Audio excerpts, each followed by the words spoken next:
To set up Whiteboard.fi so your students can use it in the classroom, you click New Class, you type in your name. You could enable a waiting room if you want. You just have to approve each kid as they come in. And then you can click Create New Class. You send this link. I put it usually in Canvas as an announcement, or if I'm planning ahead, I use it in the assignments, or you can just put it through the chat if you're on a Zoom call.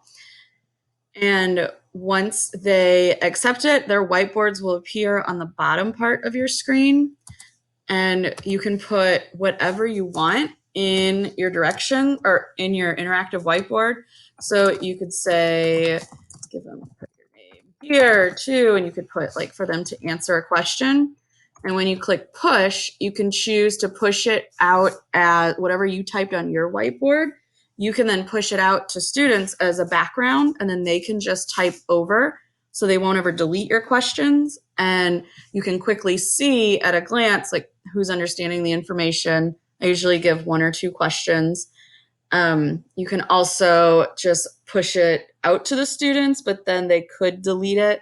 That's the second option. I usually go with making it as a background, and I'll put a picture on there sometimes or things like that. And then when I push that out as a background, it'll show up on the kids' whiteboards, and then they'll be able to see it. And this just makes it easier for me to check their answers.